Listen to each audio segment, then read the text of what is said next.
Hi, how are you? I just found out something and it's so random that I swear that it feels like I'm going crazy, but I am not. At some point of the 2000s, probably 2006, a very particular music collab happened. Courtney Love has just gotten out of rehab and she was getting ready to work on her second solo album, and for that she needed someone to sing the verse "People Like You Fuck People Like Me" of her song Samantha.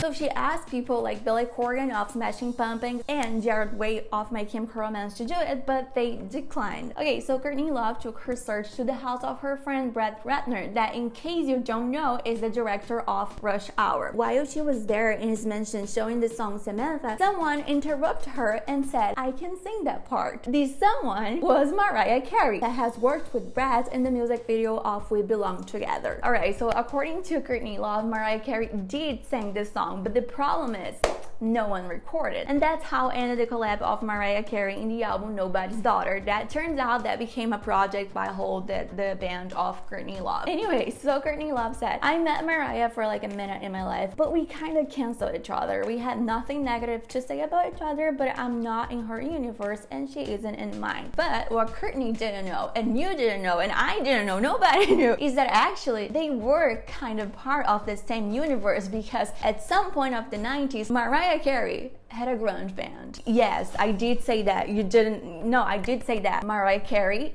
was grunge, and that's what we're gonna talk about today. But before we go into this journey of the grunge Mariah Carey, I think it's important to tell you that I did not write this video. I took it from someone else that gave me the permission to use. I just translated and adapted, so I'm letting the links all in the description so you can check the original work, okay? And also don't forget to subscribe and give it a thumbs up, because come on, it is such an interesting topic. Okay, it's 1995. Mariah Carey not only wrote but produced and sang the background voice of all of the songs of the album Someone's Ugly Daughter by the grunge band Tick. If you never heard of the band Tick, it's okay. It was a secret band. It was Mariah Carey's secret rock band. And it was so secret that we just found out because Mariah Carey posted recently parts of her self-biography on Twitter. Okay, back to 1995. Mariah Carey was working on Daydream, her studio album number 5.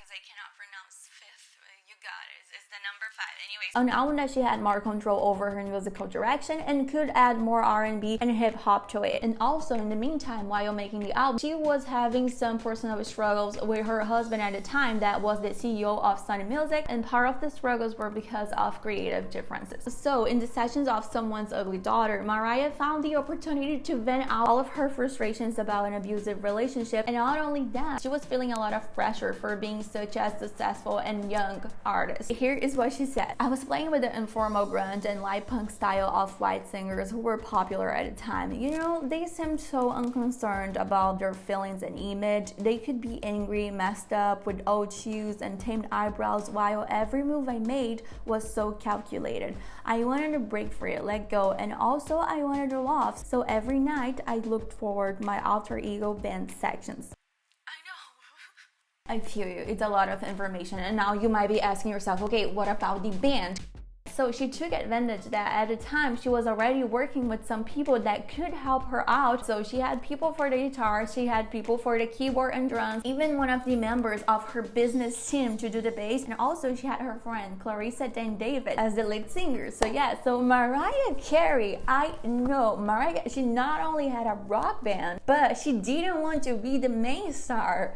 This is huge. I'm telling you, I know what you're thinking right now. If she had a rock band and they had sections, probably they have songs out there, right? They do. So apparently Mariah Carey had her own label called Crave that was named after one of the songs that she wrote, and the only song available right now of the band Tick is a song called Demented.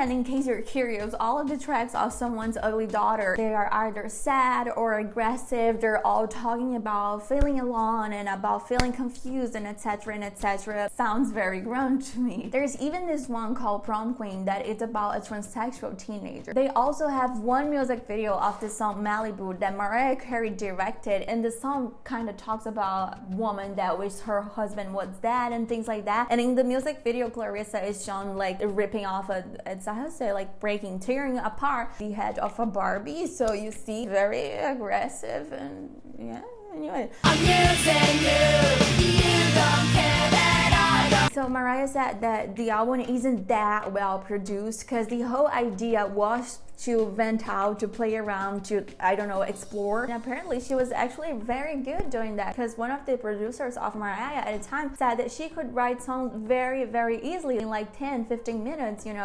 And in case, just like me, you got really curious about the grunge Mariah Carey, just so you know, it's really rare to find the songs. If you search very well, I mean, maybe not that well, but it's not like something that is gonna pop up for you like that. But anyway, if you search for it, you can find some parts of the songs of the album Someone's Ugly Daughter. The album, of course, obviously, isn't available in any single streaming platform, and the only single physical copy that we could find is on Amazon for $500. That being 100% honest with you, if I had a lot of money, I probably would buy that. It would be a really big risk, but I would, because I'm so interested. I can you imagine how rare this is anyways? Now, if everything that I just said wasn't enough to make you surprised, I have my last move here. Mariah Carey said recently that she was actually looking for the version of the album where she sang some songs. So possibly, this is us saying, but possibly we could have a relaunch. Can you imagine that? Like a grunge? I would love that. Because to be really honest, I'm kind of done with All I Want for Christmas, It's You. All I Want for Christmas is grunge with some raw rock. Oh my god, I hate myself sometimes. Guys, that's it. That is it.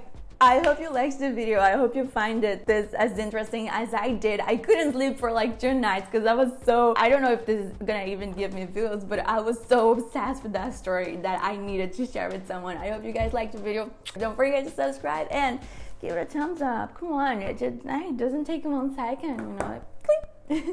Bye.